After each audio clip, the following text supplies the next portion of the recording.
ছোটবেলায় মা যখন বিদায় নিয়ে চলে যায়, সন্তান কত পরিমাণে পাগল ভাড়া হয়ে যায়। এই 70 বছরের মুরব্বী যদি মা হারায়ার পরেও দেখবেন চোখের পানি ফেলায় কান্না করে।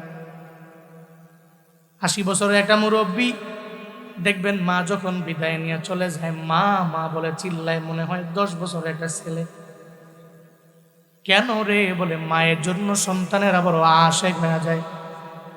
মনে মনে ভাবে দুনিয়ার কেউ আমার আপন না, আমার মা বড় আমার আপন। মায়ের মতো আপন কেউ নাই।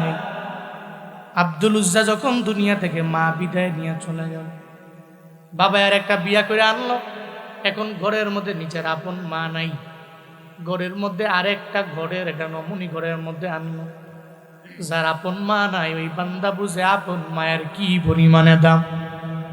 ও আল্লাহর বান্দা, আব্দুল উজ্জা এখন মা হারায় বড় অসহায় হয়ে গেল। এখন পরিপূর্ণ কদর জানে, কদর দিতে পারে আমার মায়ের কি পরিমাণে কদর। বাবা বিদায় নিয়ে চলে যাবে, মাও যদি বিদায় নিয়ে চলে যায়, দিলে আমার মাও নাই, আমার বাবাও নাই। মনে রাখবারে বাবা, বয়ানে আসার আগে খাবারের প্লেটে আমি যখন বসলাম, আমার একজনে বলল, এই এলাকার মধ্যে নাকি এমন কিছু ছেলে আছে, পুত্রবধূ আছে, ওই ছেলে তার বউয়ের কথা শুই না মায়ের মনের মধ্যে আঘাত দেয়। মনে রাখবারে বাবা, মা থাকবে মায়ের জায়গায়, তোমার বউ থাকবে বউয়ের জায়গায়, শাশুড়ি থাকবে শাশুড়ির জায়গায়, শ্বশুর থাকবে শ্বশুরের জায়গায়। যদি কোনো দিন মনে করো নিজের বউরে প্রায়োরিটি দাও, মায়ের প্রায়োরিটি দেও না, আমি আল্লাহর কসম করে বলে যেতে পারি, কপাল পুড়তে 1 মিনিটও দেরি হবে না। মায়ের জায়গায় মায়ের দাম দাও, বাবার জায়গায় বাবা, তোমার বউয়ের জায়গায় বউ থাকবে, তুমি তোমার জায়গায়। মনে রাখবারে বাবা, নিজের বউয়ের প্রায়োরিটি দিতে যাইয়া মায়ের মনের মধ্যে আঘাত দিও না। মায়ে তোমার কত পরিমাণে আপন। একটু বালিশের সঙ্গে মাথাটা লাগায়া চিন্তা ভাবনা করলেই মায়েরে খুঁজে বাবা। আল্লাহর এক বান্দিয়া আশেকা, স্বামী বিদায় নিয়ে চলে গেল, ছোট্ট 6 বছরের একটা বাচ্চা দুনিয়ার মধ্যে আছে। ওই বাচ্চাটার বাবা যখন দুনিয়া থেকে বিদায় নিয়ে চলে যায়, মনে মনে ভাবে অন্যের বাড়িতে কাজের জন্য যায়, যদি একজনকে স্বামী হিসাবে গ্রহণ কইরা নেই, জীবন বড় সুন্দর আমার, কিন্তু সন্তানের জীবনটা তো পরিপূর্ণ বরবাদ হয়ে যাবে।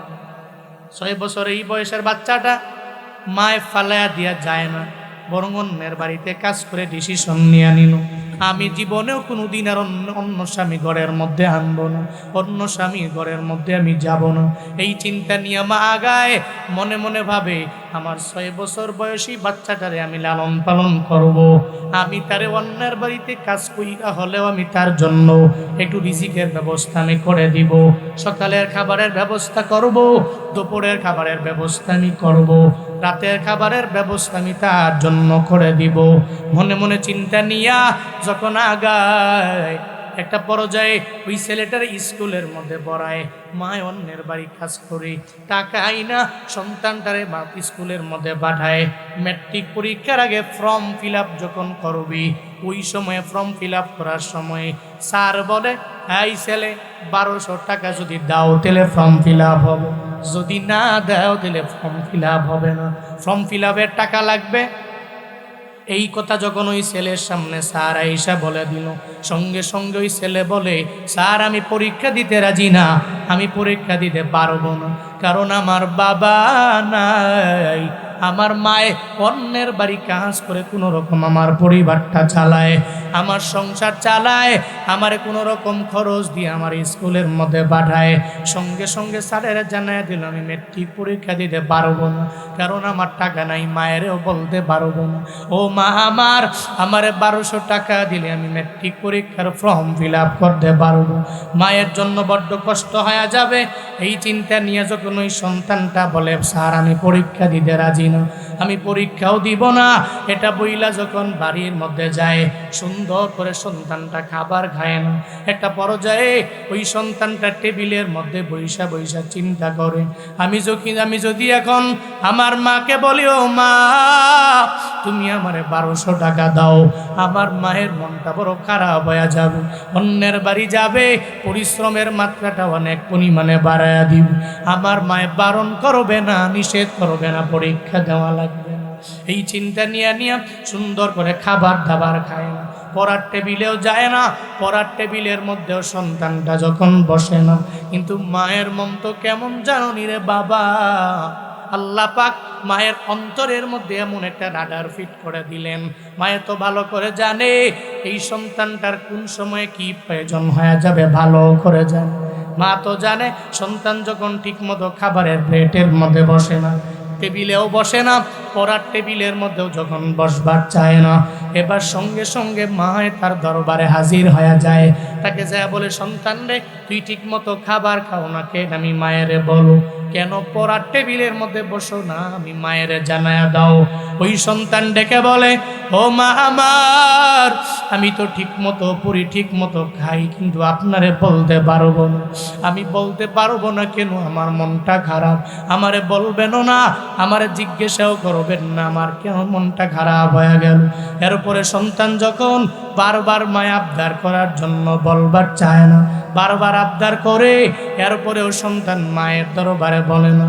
মা ডেকে বলে, ও সন্তান আমার, দুনিয়াতে আসার পরে 6 বছর বয়সে আমি তোমার বাবারে হারাইলাম। তোমার বাবারে হারাইয়া আমার তো টাকা নাই, আমি আরামে চলতে পারি না, এরপরে অন্য স্বামী আমি গ্রহণ করতে পারলাম না। আমি তোমার চেহারার দিকে তাকাইয়া আমার পুরো জীবনটারে আমি পরিপূর্ণ পার করে দিলাম। অন্য স্বামীর ঘরে যদি আমি যাইতাম, আমার জীবন বড় সুন্দর হয়ে যেত, কিন্তু আমি যাই নাই। আমি তোমার চেহারার দিকে তাকাইলাম, চেহারার দিকে তাকাইয়া আমি তোমার বড় মায়ায় পড়ে গেলাম। এই কারণে এই জায়গার মধ্যে আমি তোমারে পরিপূর্ণভাবে বললাম, ও সন্তান আমার, আমি তোমার জন্য আমার জীবনটা পর্যন্ত দিয়ে দিতে পারি, তোমার যা প্রয়োজন হবে সব আমি এক এক এক করে দিয়ে দিতে পারি। এই কথা বলার পরে সন্তান এবার মায়ের জানায়া দেয়, ও মা আমার, আমি তো বারবার বলতে মানা করিয়ার পরেও বারবার বলার জন্য বলি।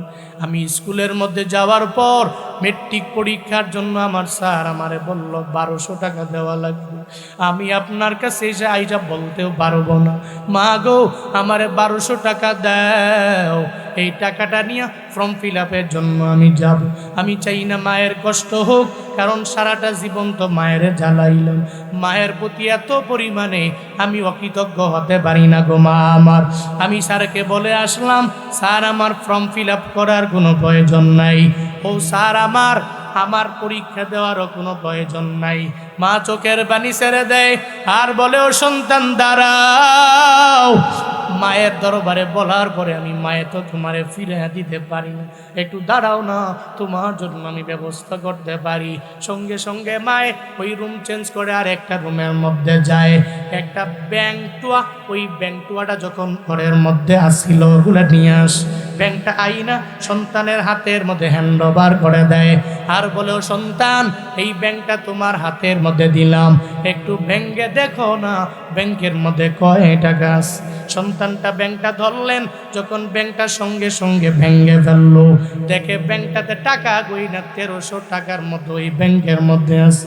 মায়ে কয়, সন্তান রে, এখান থেকে 1200 টাকা নিয়ে তুমি মেট্রিক পরীক্ষায় ফর্ম ফিল আপের জন্য স্কুলে নিয়ে যাও, আর 100 টাকা তুমি মজা কিন্না খাওয়ার জন্য রেখে দাও।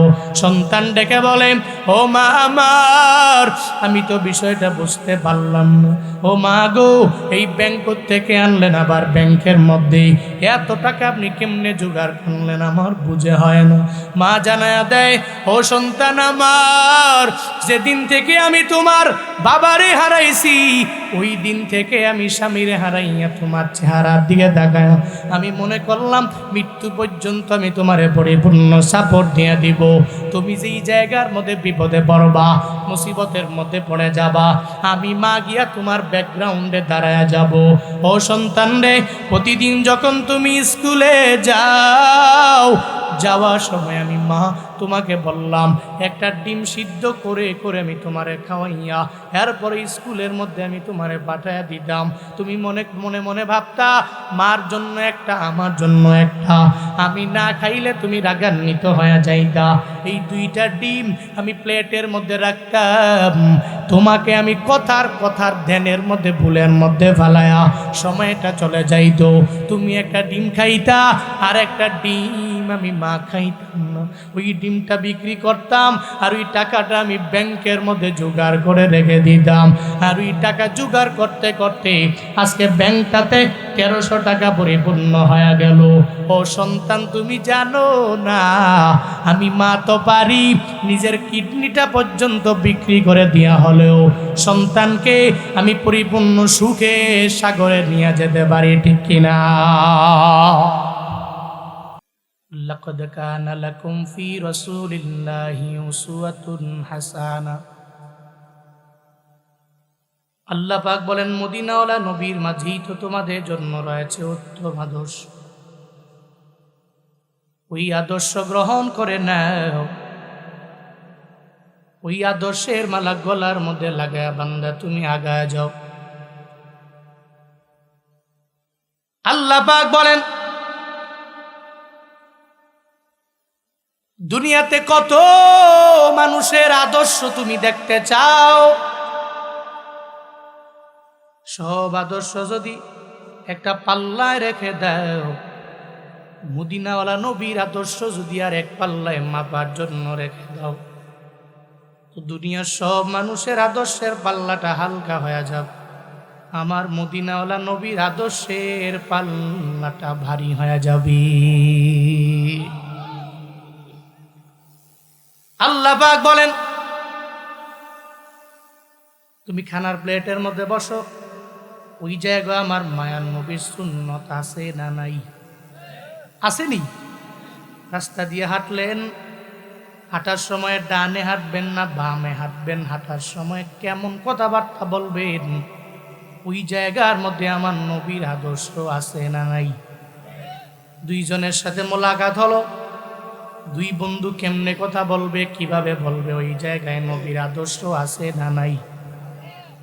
নবীর আদর্শ এত সুন্দর, কোন বান্দা যদি ওই নবীর আদর্শের মালা গলার মধ্যে লাগায়া যদি আগায়া যাইতে পারে, কোনো চিন্তা নাই, কোনো টেনশন নাই।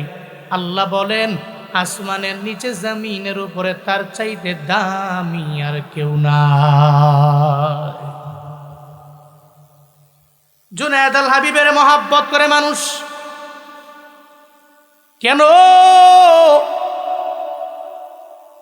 টাকা পয়সার মালিক, ধনী মানুষ, অনেক বড় নেতা, এজন্য আমারে মানুষ ভালোবাসে। বান্দা এমন হবে না,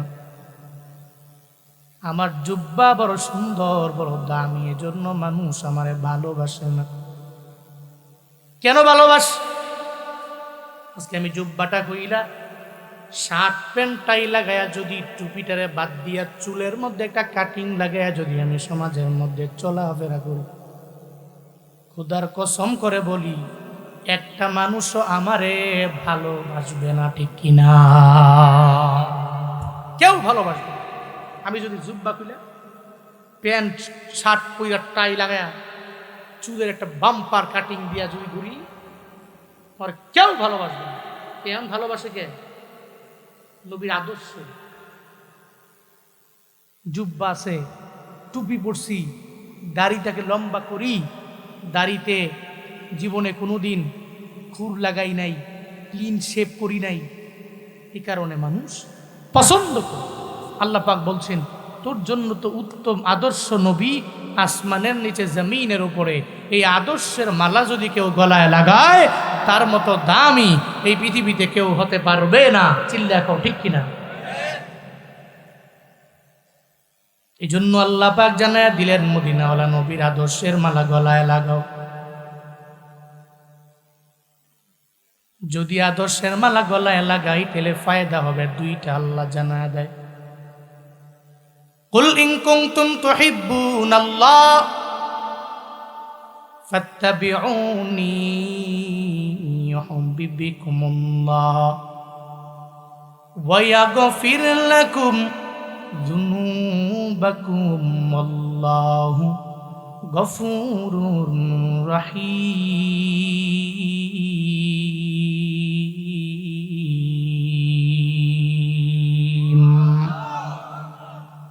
রাসূলকে অনুকরণ করবে যখন আমার আল্লাহ হয়ে যাবে বান্দা তোমার আমার আপন। আল্লাহ যদি আমার আপন হয়ে যায়, আমার জিন্দেগি সব গুনাহ মাফ করবে। তখন বলেন সুবহানাল্লাহ। আল্লাহ পাক বলেন আমার নবীরে ফলো যদি করতে পারো। রবের ভালোবাসা চায় না, আমার রবের পক্ষ থেকে জান্নাত চায় না এমন কোনো বান্দা নাই।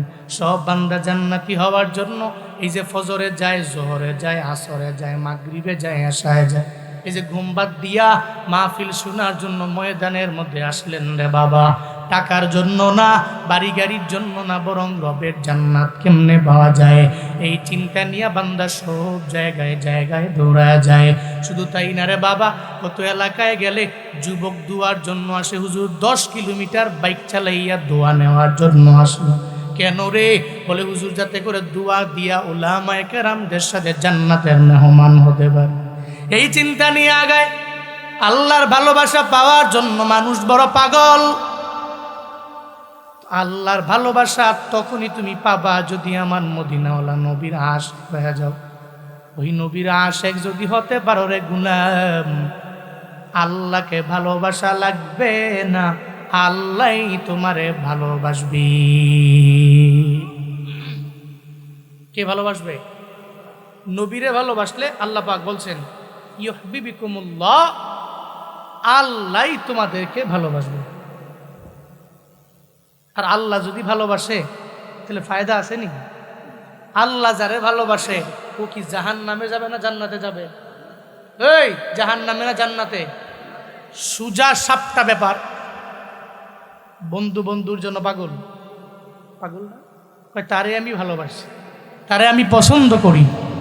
দেখবেন যারে যে পছন্দ করে, বাসের সিটটা একসাথে রাখ, বিমানের সিটগুলো একসাথে রাখ।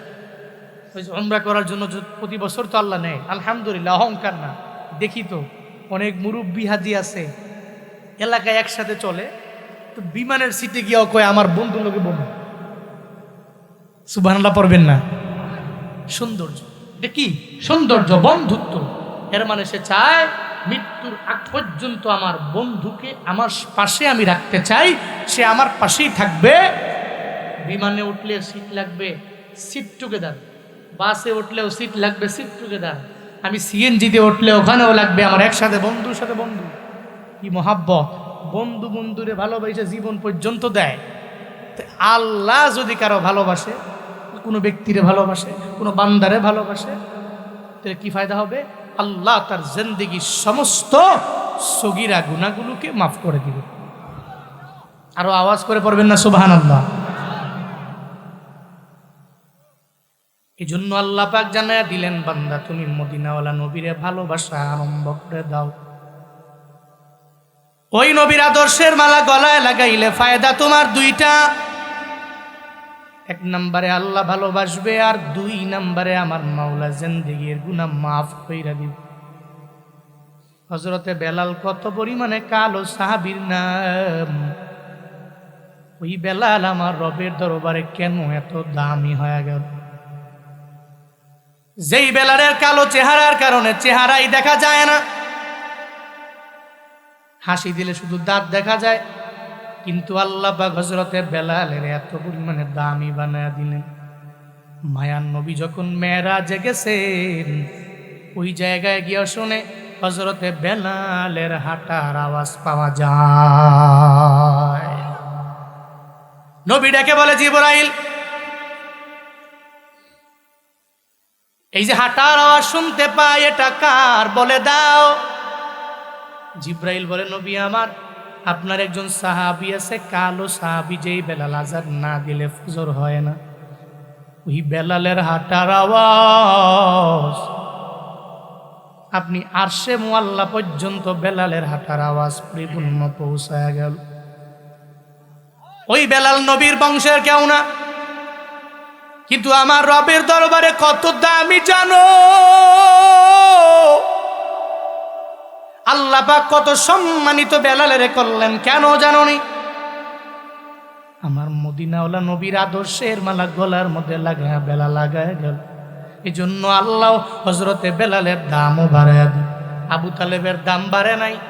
আজও চাচা আবু তালেবের নাম নিয়ে কেউ চোখের পানি ফেলায় কান্না করে, অথচ মায়ার নবীর যেই সময়ে মাও নাই, নবীর বাবাও নাই, নবীর দাদাও নাই, ওই সময় সব হারাইয়া রহমাতুল্লিল আলামিনের প্রটোকল দেওয়ার মতো কেউ নাই। ওই সময় চাচায় নবীরে দুইরা দুইরা বড় করে, নবীরে লালন পালন করে। আমার মদিনাওয়ালা নবীরে খাবারের বেলায়ও চাচা আগায়া থাকে। আবু জাহাল বারবার যায় বলে, হ্যাঁ আবু তালেব, তোমার মুহাম্মদের থামাও, তোমার মুহাম্মদ যদি থেমে যায় তাহলে আমরা মারার জন্য ফোন দিয়ে আঁকতে পারি না, যদি না থামে তাহলে ওরে মারার জন্য বিভিন্নভাবে ফোন দিয়ে আঁকবো আমরা। চাচা আবু তালেব কয়, যদিও আমি কালেমা পড়ে মুহাম্মদের হাতে মুসলমান হই নাই, কিন্তু মুহাম্মদের জন্য আমি চাচা কত পরিমাণে পাগল তোমরা তো জানো না। আমি মুহাম্মদের জন্য কত পরিমাণে আশেক জানো? এই আবু জাহাল, আমার মুহাম্মদের মারার জন্য যাবা, আমি চাচায় জীবনে কোনো দিন বৈশা দিব না। আমার জীবনে যদি চলে যায়, এরপরেও মুহাম্মদের বাঁচানোর জন্য আমি চেষ্টা করে আগায়া যাব। ওই চাচা এত পরিমাণে আমার নবীর জন্য বড় আশেক, এই জন্য রহমাতুল্লিল আলামিন বারবার চাচার মরণের আগে বারবার চাচারে জানায় দেয়, চাচা পুরো জিন্দেগি লাগাইয়া মূর্তি পূজা করলেন, এরপরেও কোনো অসুবিধা নাই, একটু কালেমা পড়ে মুসলমান হয়ে যান। যদি হইতে পারেন তাহলে কালেমা পড়ার কারণে সুপারিশ করে আমি রবের জান্নাতের মধ্যে নিয়ে যাব। চাচা ডেকে বলে, মুহাম্মদ, আমারে যদি 1000 বার বলো, এরপরেও কালেমা পড়ে আমি মুসলমান হইয়া আমার ধর্মের মধ্যে চুন কালি আমি মাখতে পারবো না। মায়ার নবী কান্দে, চাচার জন্য বারবার চোখের পানি ফেলায় ফেলায় কান্না। ও চাচা আমার, একটু কালেমা পড়ে মুসলমান হয়ে গেলে রবের দরবারে দামি হয়ে যায়। নবী যখন কান্না করে, আল্লাহ পাক সঙ্গে সঙ্গে জানায় দেয়, জিবরাইল আমার নবী কানবে, নবীর কান্না আমি সহ্য করতে পারি না। নবীর দরবারে যাও, আমার মায়ার নবীরে গিয়া জানায়া দাও, নবীরে যা বলে দাও, ইন্নাকা লা তাহদি মান আহবাবতা ওয়ালাকিন্নাল্লাহ ইয়াহদি মান ইয়াশা। হ্যাঁ জিবরাইল, নবীরে জানাও। নবী চোখের পানি ফেলে কান্না করলেও ফায়দা নাই। যতই কানবে, ভালোবাসার মানুষে যদি আমার মাওলা হিদায়াত না দেয়, আল্লাহ যদি না দেন, জি হিদায়াত না দেয়, তাহলে পাবে ঘোষণা কার? আরো জোরে বলেন না। চাচা আবু তালেব হেদায়েত পাইছে, এত ঘনিষ্ঠ, নবীর কত কাছের, যখন মা নাই, নবীর বাবা নাই, নবীর দাদা নাই, চাচাই একমাত্র গার্ডিয়ান। ওই সময় এত কাছের হওয়ার পরেও চাচাই কালেমা পড়তে পারে নাই। কিন্তু বেলাল, নবীর বংশের কেউ না, হযরতে বেলাল দামি, হযরতে বেলাল সম্মানী। আল্লাহ তার সম্মানটাই এত পরিমাণে বাড়াইলেন, নবী যা শুনে হযরতে বেলালের হাঁটার সাউন্ড আসছে মুআল্লা পর্যন্ত। সুবহানাল্লাহ, বাড়ি যায় কইেন, ওই আল্লাহ কি নাই? হেই, আছে আল্লাহ, আসেনি আসেনি। যদি আল্লাহ থাকে, তুমি আমি যদি নবীর আদর্শের মালা গলায় লাগাই, আল্লাহ সর্বোচ্চ লেভেলের সম্মানে আমারে আপনারে পৌঁছায় দিবে। অহংকার করার জন্য বলি না। গত 3-4 দিন আগে আমার প্রোগ্রাম ছিল ঢাকায় মগবাজার, নাম শুনছেন? ঢাকার মগবাজার বাংলাদেশের সব বড় বড় উলামায়ে কেরামরা ওই জায়গার মধ্যে বয়ান করে। সকাল 11টায় বয়ান। আমি কুমিল্লার বাসা থেকে অল্প একটু ঘুমায় যখন রওনা করলাম, দেরি হয়ে গেল। মেঘনা ব্রিজটা পার হওয়ার পরে পুলিশ আটকাইল, বলে গাড়িতে ওভার স্পিড ছিল প্রায় 120। চলবে এখানে আসি, কিন্তু 120 কেন? মনে হয় মামলা দিয়া দিব এমন একটা ভাব। হঠাৎ করে গ্লাসটাকে পেছন থেকে আমি নামায়া বললাম, আসসালামু আলাইকুম।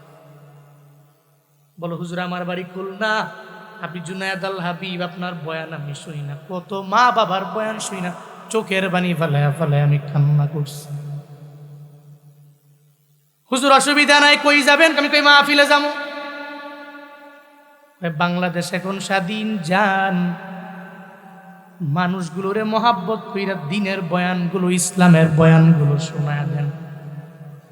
আমি মনে করলাম রে বাবা, অন্য কেউ হইলে অবশ্যই বলতো আগে ৩,০০০ টাকার মামলা দাও, এরপরে যাও, কিন্তু আমারে দেখার পরে কেন সাইরা দেয়? আমার টাকার পাওয়ারে না, সব আমার মদিনাওয়ালা নবীর আদর্শের সম্মান, ঠিক কিনা? এজন্য বলি, নবীর আদর্শের মালা গলায় লাগায় রে বাবা, জীবন চলে গেলেও ছাড়বা না। মায়ার নবীর একজন সাহাবী হযরতে আব্দুল উজ্জা কালেমা পরে মুসলমান হওয়ার পরে নাম হলো আব্দুল্লাহ জুলবাদাইন। নাম শুনছেন না? আব্দুল উজ্জা। উজ্জা একটা মূর্তির নাম। তো যারা হিন্দু এরা কি নাম রাখবে যে আল্লাহর বান্দা? কথা কয় না কেন? নাম রাখবে কি আল্লাহর বান্দা না মূর্তির বান্দা? সে রাখবে আব্দুল উজ্জা। ছোটবেলায় আব্বা আম্মায় নাম রাখছে আব্দুল উজ্জা, কিন্তু কালেমা পরে মুসলমান হওয়ার পরে নবী নাম রাখছে আব্দুল্লাহ। এই আব্দুল উজ্জা কি পরিমাণে দামি, কি সম্মানী! মদিনাওয়ালা নবী বলছেন, জান্নাতে আমি থাকবো, আমার সঙ্গে আব্দুল্লাহ জুলবাদাইন থাকবে। আহ, কি দাম, কি সম্মান! ছোটবেলায় আব্দুল উজ্জার মা দুনিয়া থেকে বিদায় নিয়ে চলে গেল। ছোটবেলায় মা যখন বিদায় নিয়ে চলে যায়, সন্তান কত পরিমাণে পাগল ভাড়া হয়ে যায়। এই ৭০ বছরের মুরব্বী যদি মা হারায়ার পরেও দেখবেন চোখের পানি ফেলায় কান্না করে। ৮০ বছরের একটা মুরব্বী দেখবেন মা যখন বিদায় নিয়ে চলে যায়, মা মা বলে চিল্লায়, মনে হয় ১০ বছরের একটা ছেলে। কেন রে? বলে মায়ের জন্য সন্তানের আবার আশেক হয়ে যায়। মনে মনে ভাবে, দুনিয়ার কেউ আমার আপন না, আমার মা বড় আমার আপন। মায়ের মতো আপন কেউ নাই। আব্দুল উজ্জা যখন দুনিয়া থেকে মা বিদায় নিয়ে চলে গেল, বাবা আর একটা বিয়া করে আনলো।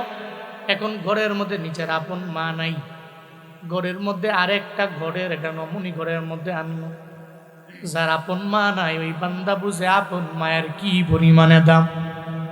ও আল্লাহর বান্দা, আব্দুল উজ্জা এখন মা হারায় বড় অসহায় হয়ে গেল। এখন পরিপূর্ণ কদর জানে, কদর দিতে পারে আমার মায়ের কি পরিমাণে কদর।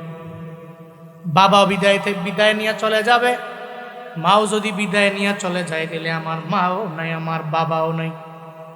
মনে রাখবারে বাবা, বয়ানে আসার আগে খাবারের প্লেটে আমি যখন বসলাম, আমার একজনে বলল, এই এলাকার মধ্যে নাকি এমন কিছু ছেলে আছে, পুত্রবধূ আছে, ওই ছেলে তার বউয়ের কথা শুই না মায়ের মনের মধ্যে আঘাত দেয়। মনে রাখবারে বাবা, মা থাকবে মায়ের জায়গায়, তোমার বউ থাকবে বউয়ের জায়গায়, শাশুড়ি থাকবে শাশুড়ির জায়গায়, শ্বশুর থাকবে শ্বশুরের জায়গায়। যদি কোনো দিন মনে করো নিজের বউরে প্রায়োরিটি দাও, মায়ের প্রায়োরিটি দেও না, আমি আল্লাহর কসম করে বলে যেতে পারি, কপাল পুড়তে ১ মিনিটও দেরি হবে না। মায়ের জায়গায় মায়ের দাম দাও,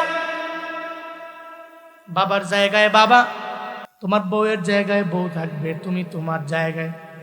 মনে রাখবারে বাবা, নিজের বউয়ের প্রায়োরিটি দিতে যাইয়া মায়ের মনের মধ্যে আঘাত দিও না।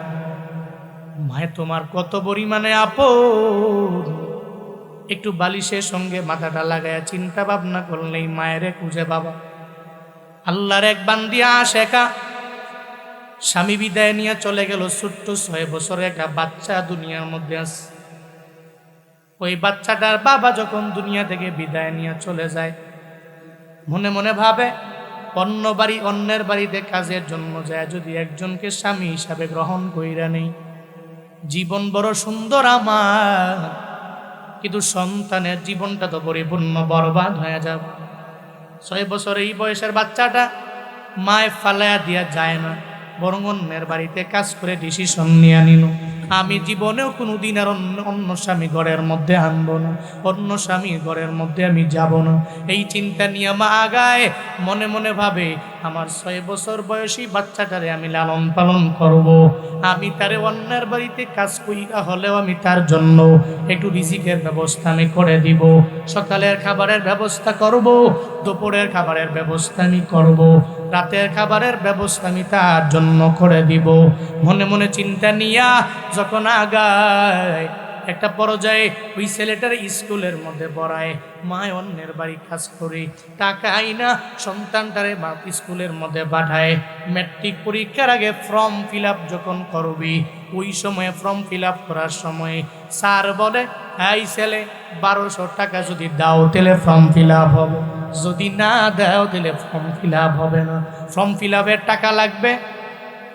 এই কথা যখন ওই ছেলের সামনে স্যার আইসা বলে দিল, সঙ্গে সঙ্গে ওই ছেলে বলে, স্যার আমি পরীক্ষা দিতে রাজি না, আমি পরীক্ষা দিতে পারবো না, কারণ আমার বাবা নাই, আমার মায়ে অন্যের বাড়ি কাজ করে কোনো রকম আমার পরিবারটা চালায়, আমার সংসার চালায়, আমার কোনো রকম খরচ দিয়ে আমার স্কুলের মধ্যে পাঠায়।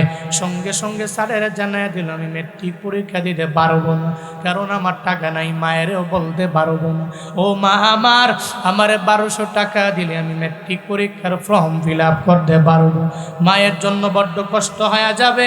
এই চিন্তা নিয়ে যখন ওই সন্তানটা বলে, স্যার আমি পরীক্ষা দিতে রাজি না, আমি পরীক্ষাও দিব না, এটা বইলা যখন বাড়ির মধ্যে যায়, সুন্দর করে সন্তানটা খাবার খায় না।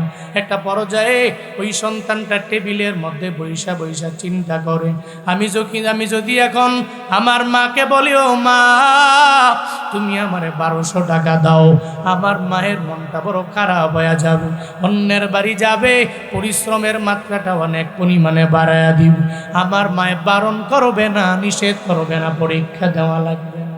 এই চিন্তা নিয়ে সুন্দর করে খাবার দাবার খায় না, পড়ার টেবিলেও যায় না, পড়ার টেবিলের মধ্যেও সন্তানটা যখন বসে না, কিন্তু মায়ের মন তো কেমন জানো নি রে বাবা। আল্লাহ পাক মায়ের অন্তরের মধ্যে এমন একটা রাডার ফিট করে দিলেন, মায়ে তো ভালো করে জানে এই সন্তানটার কোন সময়ে কি প্রয়োজন হয়ে যাবে, ভালো করে জানে। মা তো জানে সন্তান যখন ঠিক মতো খাবারের প্লেটের মধ্যে বসে না, টেবিলেও বসে না, পড়ার টেবিলের মধ্যেও যখন বসবার চায় না, এবার সঙ্গে সঙ্গে মায়ে তার দরবারে হাজির হয়ে যায়, তাকে যা বলে, সন্তান রে তুই ঠিক মতো খাবার খাও না কেন, আমি মায়েরে বলো কেন পড়ার টেবিলের মধ্যে বসো না, আমি মায়েরে জানায়া দাও। ওই সন্তান ডেকে বলে, ও মা আমার, আমি তো ঠিক মতো পড়ি, ঠিক মতো খাই, কিন্তু আপনারে বলতে পারবো না, আমি বলতে পারবো না কেন, আমার মনটা খারাপ, আমারে বলবেনও না, আমারে জিজ্ঞাসাও করবেন না, আমার কেন মনটা খারাপ হয়ে গেল। এরপরে সন্তান যখন বারবার মায়া আবদার করার জন্য বলবার চায় না, বারবার আবদার করে, এরপরেও সন্তান মায়ের দরবারে বলে না। মা ডেকে বলে, ও সন্তান আমার, দুনিয়াতে আসার পরে 6 বছর বয়সে আমি তোমার বাবারে হারাই না, তোমার বাবারে হারাইয়া আমার তো টাকা নাই, আমি আরামে চলতে পারি না, এরপরে অন্য স্বামী আমি গ্রহণ করতে পারলাম না, আমি তোমার চেহারার দিকে তাকাইয়া আমার পুরো জীবনটারে আমি পরিপূর্ণ পার করে দিলাম। অন্য স্বামীর ঘরে যদি আমি যাইতাম আমার জীবন বড় সুন্দর হয়ে যেত, কিন্তু আমি যাই নাই, আমি তোমার চেহারার দিকে তাকাইলাম, চেহারার দিকে তাকাইয়া আমি তোমার বড় মায়ায় পড়ে গেলাম, এই কারণে এই জায়গার মধ্যে আমি তোমারে পরিপূর্ণভাবে বললাম, ও সন্তান আমার, আমি তোমার জন্য আমার জীবনটা পর্যন্ত দিয়ে দিতে পারি, তোমার যা প্রয়োজন হবে সব আমি এক এক এক করে দিয়ে দিতে পারি। এই কথা বলার পরে সন্তান এবার মায়ের জানায়া দেয়, ও মা আমার, আমি তো বারবার বলতে মানা করিয়ার পরেও বারবার বলার জন্য বলি, আমি স্কুলের মধ্যে যাওয়ার পর মেট্রিক পরীক্ষার জন্য আমার স্যার আমারে বলল 1200 টাকা দেওয়া লাগবে। আমি আপনার কাছে এসে আইসা বলতেও পারবো না, মা গো আমারে 1200 টাকা দাও, এই টাকাটা নিয়ে ফর্ম ফিল আপের জন্য আমি যাব। আমি চাই না মায়ের কষ্ট হোক, কারণ সারাটা জীবন তো মায়ের জ্বালাইলাম, মায়ের প্রতি এত পরিমাণে আমি অকৃতজ্ঞ হতে পারি না গো মা আমার। আমি স্যারকে বলে আসলাম, স্যার আমার ফর্ম ফিল আপ করার কোনো প্রয়োজন নাই। ও স্যার আমার পরীক্ষা দেওয়ারও কোনো প্রয়োজন নাই। মা চোখের পানি ছেড়ে দেয় আর বলে, ও সন্তান দাঁড়াও। মায়ের দরবারে বলার পরে আমি মায়ে তো তোমারে ফিরে দিতে পারি না, একটু দাঁড়াও না, তোমার জন্য আমি ব্যবস্থা করতে পারি। সঙ্গে সঙ্গে মায়ে ওই রুম চেঞ্জ করে আর একটা রুমের মধ্যে যায়। একটা ব্যাংটুয়া, ওই ব্যাংটুয়াটা যখন ঘরের মধ্যে আসছিল ওগুলো নিয়ে আস। ব্যাংকটা আইনা সন্তানের হাতের মধ্যে হ্যান্ড ওভার করে দেয় আর বলে, ও সন্তান এই ব্যাংকটা তোমার হাতের মধ্যে দিলাম, একটু ব্যাংকে দেখো না ব্যাংকের মধ্যে কয় টাকা আছে। সন্তানটা ব্যাংকটা ধরলেন, যখন ব্যাংকটা সঙ্গে সঙ্গে ভেঙে ফেললো, দেখে ব্যাংকটাতে টাকা গইনা 1300 টাকার মতো ওই ব্যাংকের মধ্যে আছে। মায়ে কয়, সন্তান রে এখান থেকে 1200 টাকা নিয়ে তুমি মেট্রিক পরীক্ষায় ফর্ম ফিল আপের জন্য স্কুলে নিয়ে যাও, আর 100 টাকা তুমি মজা কিন্না খাওয়ার জন্য রেখে দাও। সন্তান ডেকে বলে, ও মা আমার, আমি তো বিষয়টা বুঝতে পারলাম না। ও মা গো, এই ব্যাংক থেকে আনলেন, আবার ব্যাংকের মধ্যে এত টাকা আপনি কেমনে জোগাড় করলেন আমার বুঝে হয় না। মা জানায়া দেয়, ও সন্তান আমার, যেদিন থেকে আমি তোমার বাবারে হারাইছি ওই দিন থেকে আমি স্বামীরে হারাইয়া তোমার চেহারার দিকে তাকায় আমি মনে করলাম মৃত্যু পর্যন্ত আমি তোমারে পরিপূর্ণ সাপোর্ট দিয়ে দিব। তুমি যেই জায়গার মধ্যে বিপদে পড়বা, মুসিবতের মধ্যে পড়ে যাবা, আমি মা গিয়া তোমার ব্যাকগ্রাউন্ডে দাঁড়ায়া যাব। ও সন্তান রে, প্রতিদিন যখন তুমি স্কুলে যাও, যাওয়ার সময় আমি মা তোমাকে বললাম একটা ডিম সিদ্ধ করে করে আমি তোমারে খাওয়াইয়া এরপরে স্কুলের মধ্যে আমি তোমারে পাঠাইয়া দিতাম। তুমি মনে মনে মনে ভাবতা মার জন্য একটা, আমার জন্য একটা, আমি না খাইলে তুমি রাগান্বিত হয়ে যাইতা। এই 2টা ডিম আমি প্লেটের মধ্যে রাখতাম, তোমাকে আমি কথার ধ্যানের মধ্যে ভুলের মধ্যে ফালায়া সময়টা চলে যাইতো, তুমি একটা ডিম খাইতা আর একটা ডিম আমি মা খাইতাম না। ওই ডিমটা বিক্রি করতাম আর ওই টাকাটা আমি ব্যাংকের মধ্যে জোগাড় করে রেখে দিতাম, আর ওই টাকা জোগাড় করতে করতে আজকে ব্যাংকটাতে 1300 টাকা পরিপূর্ণ হয়ে গেল।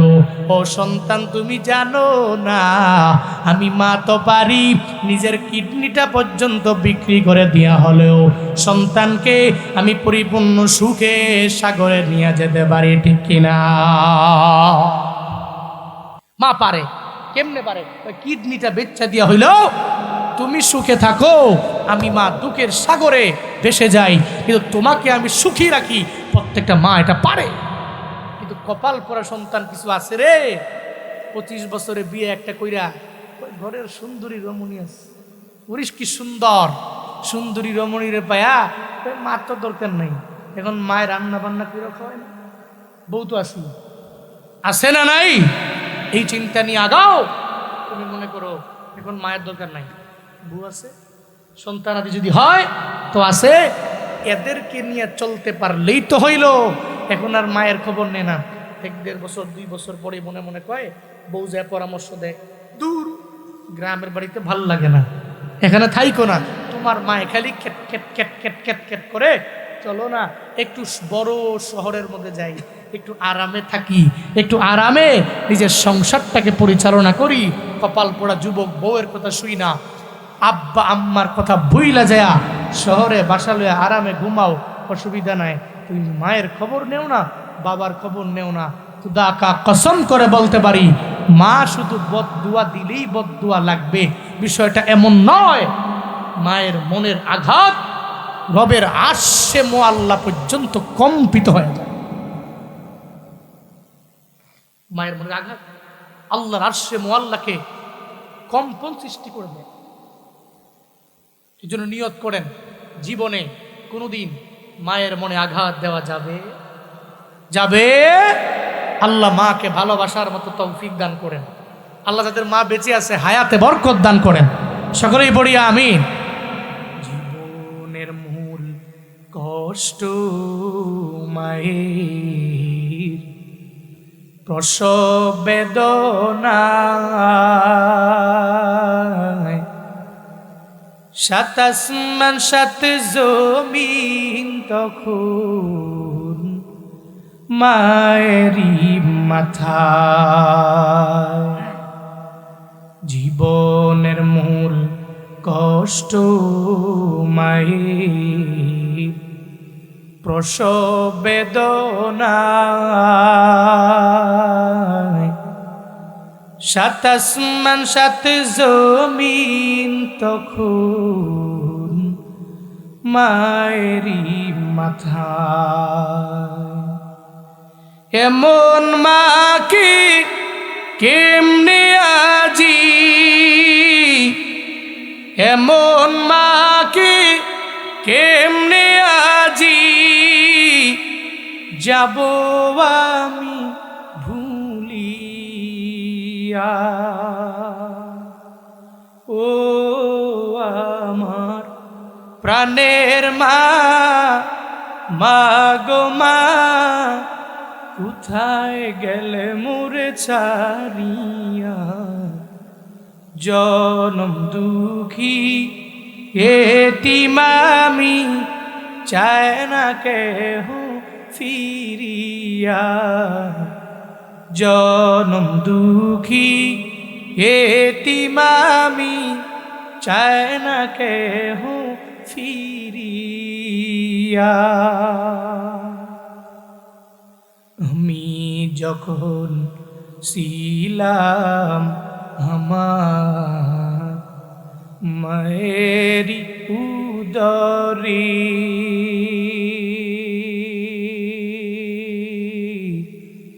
চলা ফিরা করতেন যে মায়, কত কষ্ট করি। আমি যখন ছিলাম আমার মায়েরি উদরে,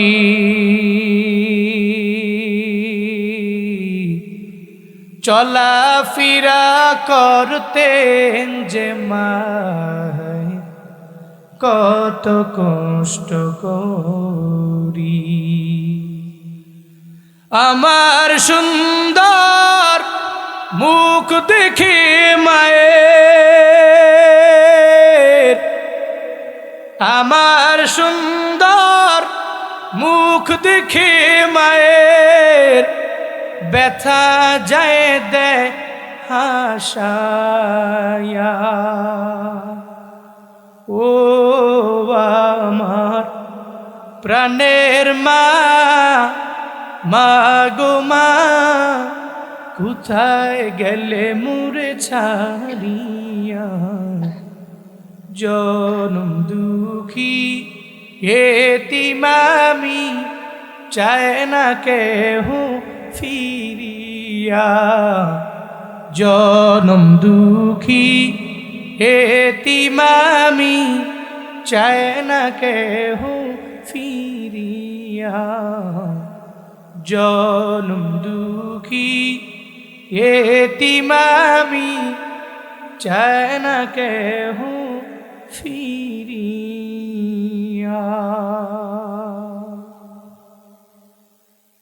ওই মায়ের দোয়া নিয়া বান্দা আগায় গেলে তোমার জীবনটা বড় কামিয়াব হয়ে যাবে।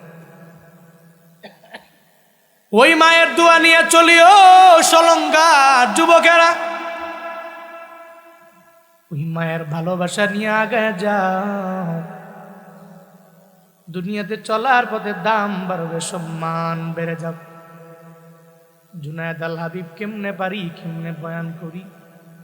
ইলমের পাওয়ারে বয়ান করি না, আমলের পাওয়ারে বয়ান করি না রে বাপ। অক্টোবর মাসে চাপাইয়া প্রোগ্রাম, রাজশাহীতে যাওয়ার পরে বন্ধু বান্ধবেরা বলে রাজশাহীতে থেকে যাও, 2-3 দিন পরে যাব। আমি বললাম চাপাইয়া আজকে মাহফিল, পরের দিন আমার কুমিল্লায় প্রোগ্রাম। এরা বড় অবাক, চিন্তায় পড়ে গেল, কেমনে যাবা, কেমনে বয়ান করবা, এত দূর কেমনে যাব। এই চিন্তা এদের অন্তরে। আমি বললাম অসুবিধা নাই, আল্লাহ এই লাইনে আনছেন, ইলমের পাওয়ারে চলি না, আমরের পাওয়ারে চলি না। কেমনে দৌড়াই জানো? সব আমার মাওলার দয়া, 2 নম্বরে আমার মা বাবার দোয়া। কার দয়া? জোরে বলেন না, কার দোয়া? কার দোয়া? বলে আল্লাহ। দোয়া কার? আর দয়া কার? আল্লাহর দয়া। আব্বা আম্মার দোয়া নিয়ে চলো। এই জন্য নিয়ত করো যুবকরা, এই বিয়া করলে কি হয়েছে? এই যে একটা অবজেকশন আমাকে দিলে আমি অবাক। কি কয় এ বাংলাদেশে নয়, পুরা পৃথিবীতে এই জগৎ তো এখন থাকার কথা না, যে যেভাবে মায়ের বয়ান করে, আব্বার বয়ান করে, এরপরেও তুমি বউয়ের কথা শুই না, তোমার মাকে প্রায়োরিটি না দিয়ে বউকে দাও। বউ থাকবে বউর জায়গায়, বউকে স্নেহ করো, মায়া করো, মা মায়ের জায়গায়। হ্যাঁ, উঠছো কেন? তুমি উঠলে কেন? সায়ও তো না, দেখেননি মাফলার কান দলে দৌড় মারছে। জোরে কোন আমিন, আরো জোরে কোন আমিন, জোরে কোন মারহাবা, জোরে মাশা আল্লাহ। আমি বিষয়ে কথা বলতাম না, আজকে নিয়োগ ছিল না, কিন্তু আমার বলার পরে আমি বলতে বাধ্য হইলাম। আব্দুল উজ্জা ছোটবেলায় মা হারা গেছে, চিন্তা করে আরে মা তো নাই। কয়েকদিন পরে বাবা একটা সুন্দরী রমণী ঘরের মধ্যে আনলো। এখন আপন মা না সৎ মা রে বাবা, মনে রাখবা আপন মা তো আপন মা, সৎ মা তো সৎ মা। জীবনে কোনোদিন সৎ মা আপন মায়ের মতো করতে পারবে না, ঠিক কিনা? আমগো এলাকায় বলে বাবা যদি মারা যায়, মা যদি মারা যায়, বাবায় তালুই হয়ে যায়। এটা এলাকায় বলে। বাবায় কেমন যেন সন্তানের দেখতেও পারে না।